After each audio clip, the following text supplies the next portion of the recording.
क्या तुम सच में मानते हो कि तुम्हारा दिमाग तुम्हारे कंट्रोल में है? एक सेकंड रुको और सोचो, आखिरी बार कब तुमने बिना फोन उठाए, बिना नोटिफिकेशन चेक किए, लगातार 1 घंटा किसी एक चीज पर काम किया था? याद नहीं आ रहा ना? अब सोचो, तुमने कॉलेज में जो पढ़ाई की, जो स्किल सीखने की कोशिश की, वो प्रोजेक्ट जो अभी भी अधूरा पड़ा है, इन सब की वजह क्या है? तुम्हारी काबिलियत कम है? नहीं, सच ये है कि तुम्हारा दिमाग हर 40 सेकंड में कहीं और भाग जाता है और तुम्हें पता भी नहीं चलता। ये कोई मोटिवेशन की कमी नहीं है, ये एक साइलेंट बीमारी है जो तुम्हारी सोचने की ताकत को अंदर से खोखला कर रही है। और सबसे डरावनी बात, तुम इसे मल्टीटास्किंग या बिजी रहना समझकर सेलिब्रेट कर रहे हो। आज मैं तुम्हें एक ऐसी किताब की दुनिया में ले जाने वाला हूं जिसने लाखों लोगों की सोचने की, काम करने की और जीने का तरीका बदल दिया। किताब का नाम है डीप वर्क। राइटर हैं जॉर्ज टाउन यूनिवर्सिटी के computer science professor Cal Newport. इस वीडियो में तुम जानोगे वो छुपा हुआ दुश्मन जो हर दिन तुम्हारा फोकस चुरा रहा है। क्यों बिजी रहना असल में काबिल होने से बिल्कुल अलग चीज है। मल्टीटास्किंग का वो झूठ जिस पर पूरी दुनिया विश्वास करती है। बोरियत को इग्नोर करने की तुम्हारी आदत तुम्हें कैसे बर्बाद कर रही है। और आखिर में वो 4 रूल्स जो तुम्हारी जिंदगी को पूरी तरह पलट सकते हैं। लेकिन उससे पहले, अगर तुम सच में अपनी जिंदगी में कुछ बदलना चाहते हो तो इस वीडियो को लाइक करो, चैनल को सब्सक्राइब करो और कमेंट में लिखो फोकस, ताकि मुझे पता चले तुम सच में यहां सीखने आए हो, टाइम पास करने नहीं। चलो अब शुरू करते हैं। चैप्टर 1, वो दुश्मन जो तुम्हें दिखता ही नहीं। चलो इसे एक लड़के की कहानी से समझते हैं। नाम रखते हैं बिजी अर्जुन। अर्जुन रोज सुबह उठता है, लैपटॉप खोलता है, सोचता है आज मैं वो प्रोजेक्ट पूरा करूंगा। 10 मिनट में इंस्टाग्राम खुल जाता है, 20 मिनट बाद व्हाट्सएप, फिर यूट्यूब पर थोड़ी देर के लिए एक वीडियो। शाम होते होते अर्जुन थका हुआ महसूस करता है, जैसे उसने बहुत कुछ किया हो। लेकिन जब वो पीछे मुड़कर देखता है, प्रोजेक्ट वहीं का वहीं है। ये अर्जुन की कहानी नहीं है, ये हम सबकी कहानी है। कैल न्यूपोर्ट कहते हैं दुनिया 2 तरह के काम में बंटी है। एक है डीप वर्क, यानी वो काम जो तुम्हारे पूरे ध्यान, पूरी दिमागी ताकत से होता है, बिना किसी डिस्ट्रैक्शन के। और दूसरा है शॉल वर्क, यानी वो काम जो दिखता तो काम जैसा है, लेकिन असल में सिर्फ समय की खपत है। ईमेल चेक करना, मीटिंग में बैठे रहना, सोशल मीडिया पर रिसर्च के नाम पर स्क्रॉल करना। इसे ऐसे समझो, अगर तुम्हारा दिमाग एक तलवार है तो डीप वर्क उस तलवार को तेज करने जैसा है। और शॉलो वर्क, वो तलवार को हवा में यूं ही घुमाते रहना है। दिखता एक्शन जैसा है, लेकिन कुछ कटता नहीं। और यहीं से शुरू होती है असली समस्या। तुम्हारा दिमाग हर बार जब नोटिफिकेशन चेक करता है, हर बार जब एक टैब से दूसरे टैब पर जाता है, वो एक अटेंशन रेसिड्यू छोड़ जाता है। यानी तुम्हारा दिमाग पूरी तरह वापस नहीं आता, एक हिस्सा वहीं अटका रहता है जहां से तुम आए। और अगली बार जब तुम असली काम पर लौटते हो, तुम्हारा दिमाग पूरी ताकत से मौजूद नहीं होता। सोचो, अगर दिन में तुम 50 बार फोन चेक करते हो तो तुम्हारा दिमाग 50 बार अधूरा टूटता है, अधूरा जुड़ता है, कभी भी 100% मौजूद नहीं होता। यही वजह है कि तुम घंटों काम करके थका हुआ तो महसूस करते हो, लेकिन कुछ वर्क हुआ नहीं दिखता। लेकिन अभी रुको, क्योंकि यह सिर्फ शुरुआत है, असली डर तो आगे है। चैप्टर 2, बिजी होने का जाल। अब एक सवाल पूछता हूं तुमसे। जब कोई तुमसे पूछता है क्या हाल है, तुम क्या जवाब देते हो? ज्यादातर लोग कहते हैं बहुत बिजी हूं यार। लेकिन कभी सोचा है, बिजी होना और प्रोडक्टिव होना दोनों एक ही चीज नहीं है। कैल न्यूपोर्ट इसे कहते हैं busyness as proxy for productivity. यानी जब हमें नहीं पता होता कि हम असल में वैल्यूएबल काम कर रहे हैं या नहीं, तो हम खुद को और दूसरों को दिखाने के लिए बिजी दिखने लगते हैं। मीटिंग पर मीटिंग, ईमेल का तुरंत जवाब, हर मैसेज पर ऑनलाइन दिखना। यह एक इमोशनल ट्रैप है, क्योंकि बिजी दिखना आसान है, लेकिन गहराई से सोचना, बिना डिस्ट्रैक्शन के घंटों काम करना, वो मुश्किल है, वो डरावना है, क्योंकि उसमें असफलता का डर सामने खड़ा होता है।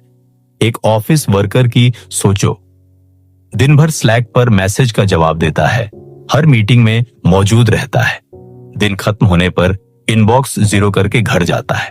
उसे लगता है उसने कमाल का दिन बिताया, लेकिन साल के अंत में जब प्रमोशन की बात आती है, वो वहीं का वहीं खड़ा है, क्योंकि उसने कभी कुछ ऐसा नहीं बनाया जो असल में मुश्किल हो, जो असल में वैल्यू रखता हो।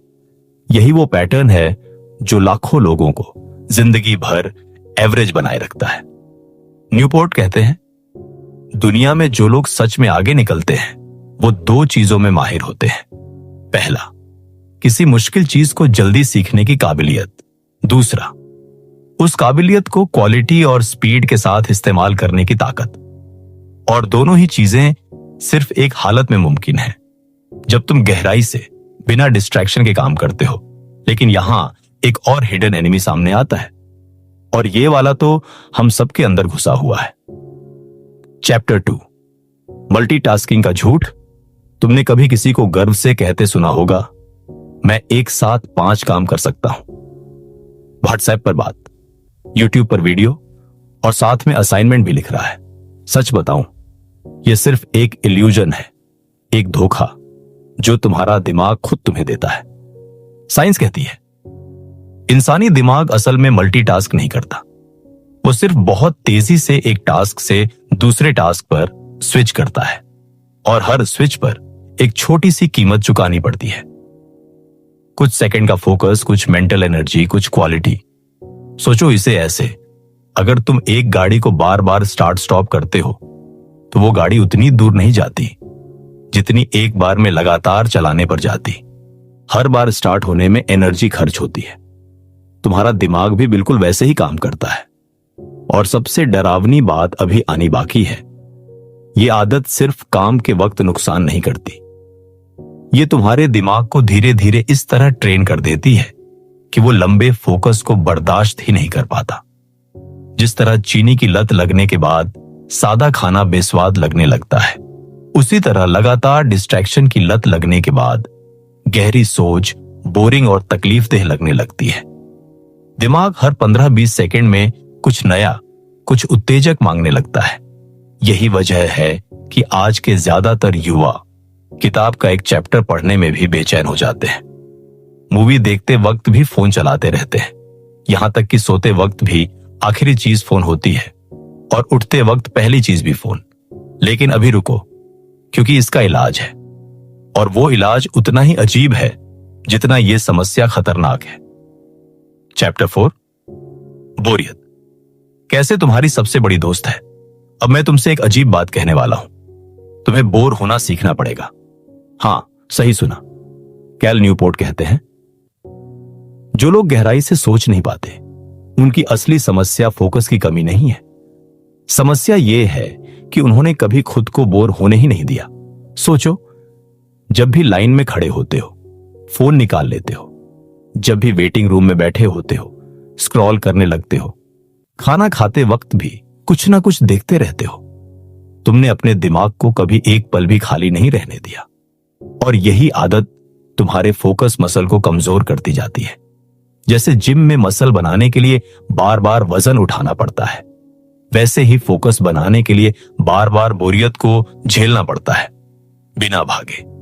एक स्टूडेंट की कहानी लो। परीक्षा के दिन नजदीक हैं, वो पढ़ने बैठता है, लेकिन 10 मिनट में बेचैनी शुरू हो जाती है।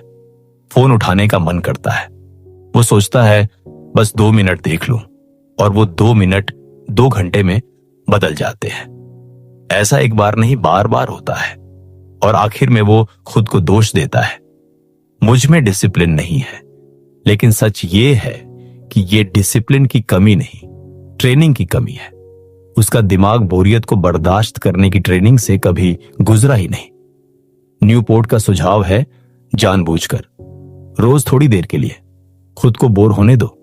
बिना फोन के बैठो, बिना किसी उत्तेजना के। शुरुआत में तकलीफ होगी, बेचैनी होगी, लेकिन धीरे धीरे तुम्हारा दिमाग सीख जाएगा बिना उत्तेजना के भी शांत रहना मुमकिन है, और यही शांति गहरी सोच की नींव है। और यही वजह है कि जो लोग असल में कुछ बड़ा बना पाते हैं, किताब लिखना, बिजनेस खड़ा करना, कोई मुश्किल स्किल सीखना, वो सब एक चीज में माहिर होते हैं, अकेले बैठने में, खुद के दिमाग के साथ बिना भागे। लेकिन सिर्फ समझना काफी नहीं है।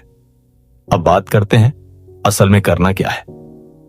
चैप्टर 5, 4 नियम जो सब कुछ बदल देगा। कैल न्यूपोर्ट अपनी किताब में 4 नियम देते हैं।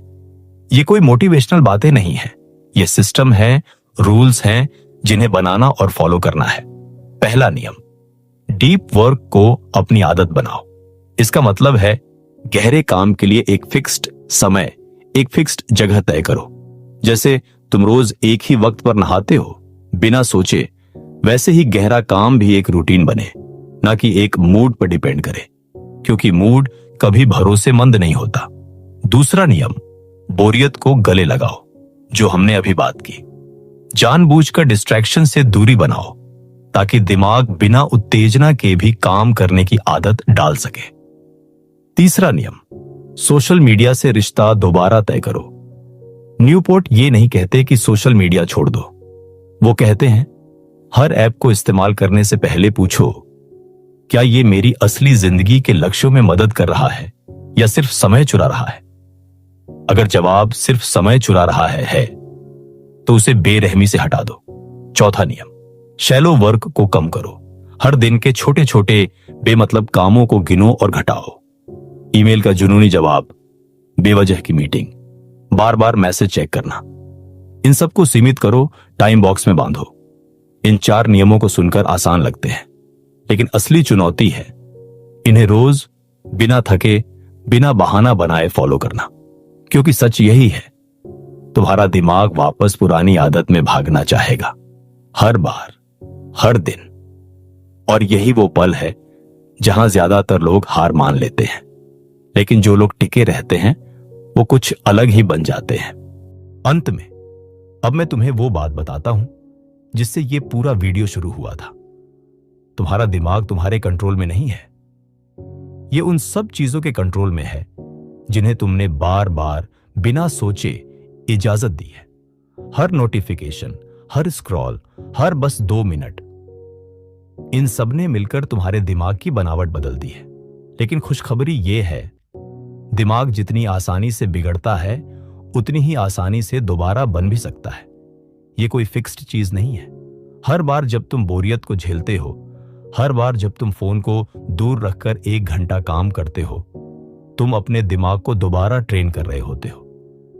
कैल न्यूपोर्ट की यह किताब सिर्फ प्रोडक्टिविटी की किताब नहीं है, यह एक चेतावनी है कि अगर तुमने अपने ध्यान पर कंट्रोल नहीं लिया तो कोई और इसे तुमसे छीन लेगा। और जो लोग ये कंट्रोल वापस ले लेते हैं वही लोग असल में आगे निकलते हैं, जबकि बाकी दुनिया बिजी रहकर भी कहीं नहीं पहुंचती। तो आज ही से एक छोटा कदम उठाओ। 1 घंटा, सिर्फ 1 घंटा फोन से दूर, बिना डिस्ट्रैक्शन के किसी एक काम पर बैठो और देखो तुम्हारा दिमाग क्या कर सकता है जब उसे मौका मिलता है। अगर ये वीडियो तुम्हें कुछ नया सोचने पर मजबूर कर पाया तो इसे लाइक करो, अपने उस दोस्त को शेयर करो जो हमेशा बिजी रहता है, और चैनल को सब्सक्राइब करना मत भूलना, क्योंकि अगली किताब शायद तुम्हारी जिंदगी का अगला मोड़ हो। मिलते हैं अगले वीडियो में।